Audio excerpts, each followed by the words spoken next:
Hi, this is Paul Thompson from Spitfire Audio. We're going to have another look at the Albion Orchestra part of Albion 2. And we're going to start by looking at some of the brass and woodwinds here. So we're going to look at the sackbuts first of all. Now, very similar in sound to trombones, but they do have a different quality. The tuning is slightly less precise, so they have a kind of richer ensemble sound, but it's definitely a useful colour for the palette. But well, let's have a quick flick through the articulations we have here. I'm going to add a little bit of close mic in as well as the tree.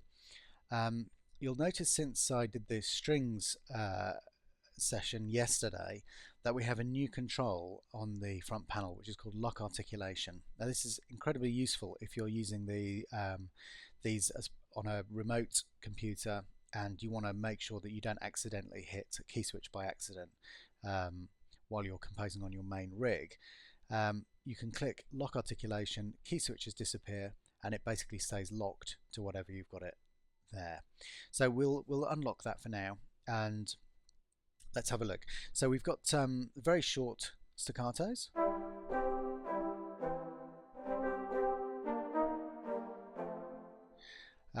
We've got our longer, slightly more leisurely short.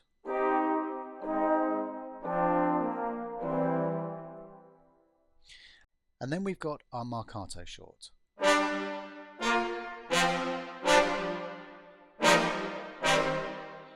Which is nice and biting, very, very useful there. Marcato long, before I go on to the main longs.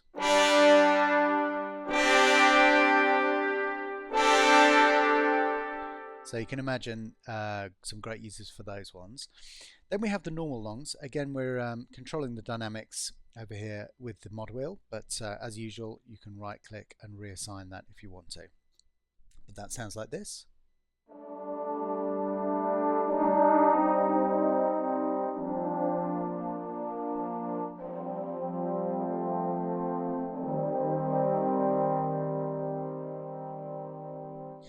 So as you can hear, they have a very interesting, rich sound. There's it's not as precise as you get with the trombones, but it does have the color and the overtones that you get when you blend this with other instruments does give you a very lifelike and realistic kind of end result. We'll have a listen to the legato. Sackbut's quite a lot harder due to the smaller bore, I think, although I stand to be corrected possibly by some brass players, but they're harder to play legato than straightforward tenor or bass trombones, but they sound like this.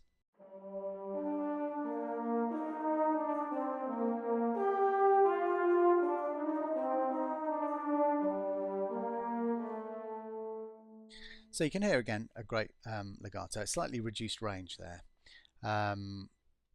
And let's have a look at the low sackbuts. So we'll have the same mix up. We've got the shorts, the very short. Let's have a listen to the very shorts first again.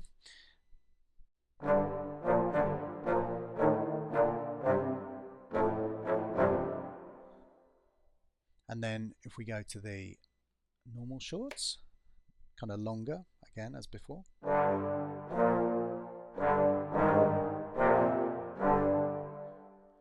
And then if we have a listen to the longs here.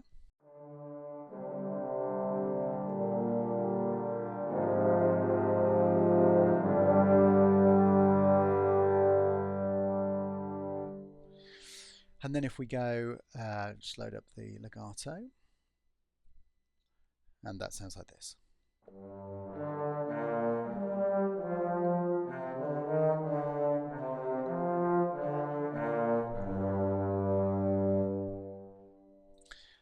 So, moving swiftly on, we'll go have a look next at the horns and euphoniums, or euphonia.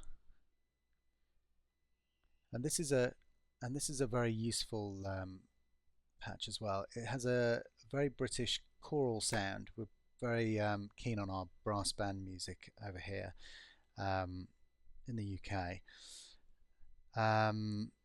Let's start again. Well, let's keep up the same system. We'll start with the very shorts.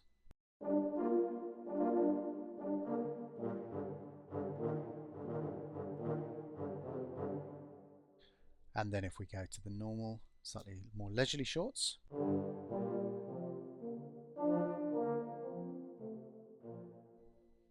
you've got a wide dynamic there. Again, you can map CC to the velocity by clicking this radio button here, if you prefer to use the mod wheel. Here are the normal longs for this. Beautiful for chords.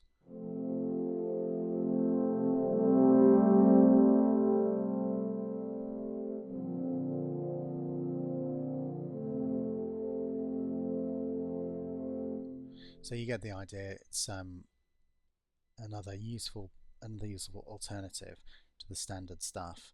And then the legato sounds like this.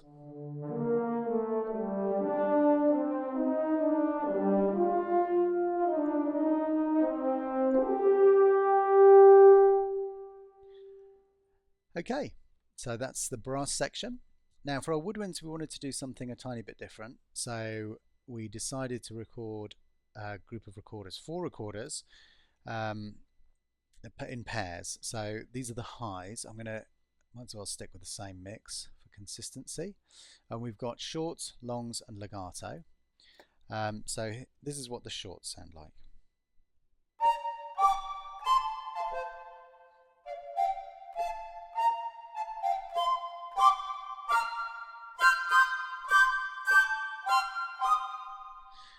So nice and fruity. Let's go for the longs. Again, mod wheel controls dynamics.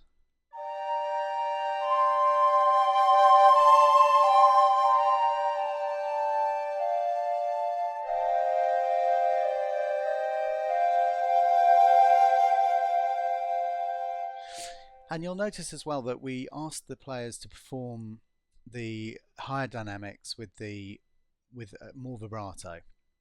So you've got it almost from a kind of non-vib or very, very poco vib to a nice full rich vibrato there. So it gives you a wide variety of sound within that one articulation.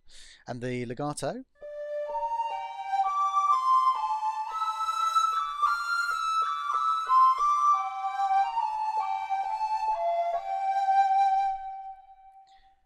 so that's the high recorders. And then let's have a quick look at the low recorders.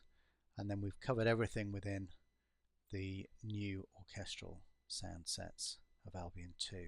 So again, here are the short notes.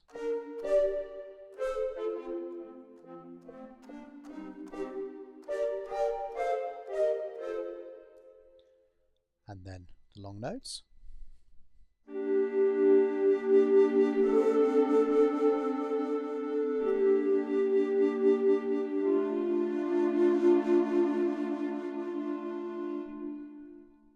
And then if we load in the legato, whoops, there we go. Useful little help tickets tell me that I'm playing outside of the range.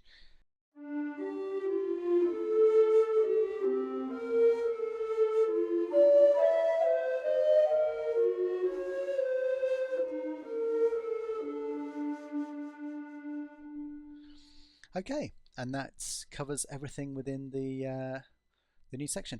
I'm going to go back to the multis just quickly. We had some comments on VI control requesting a few extra multis. So being the extremely enthusiastic chaps that we are, we've spent a couple of hours putting these together today. So I'll just run through those very quickly. Again, we've set for the pizzicatos high and low, we've set a kind of nice crossfade between the top and the bottom.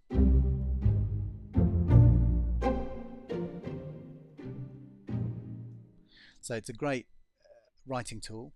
We've got our soft collegnos. Again, I'll put in a little bit of extra. Actually, these do sound really nice with the ambient mics in as well. But again, you've got the whole keyboard to play with.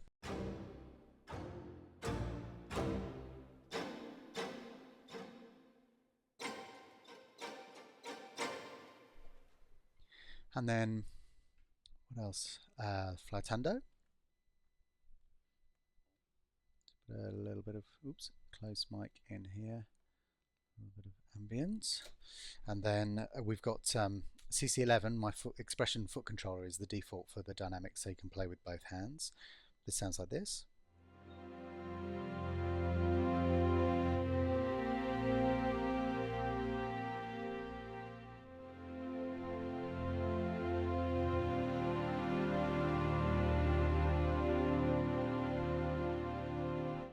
So you can hear that's another really useful, great idea from the guys at VI Control.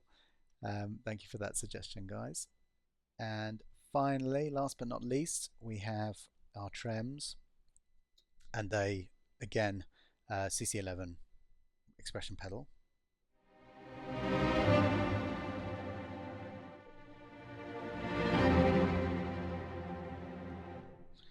And there you have it. That is everything in the orchestral section. Thanks for listening, and I look forward to seeing how you guys enjoy playing with these new toys that we're coming up with. Okay, see you on the next one.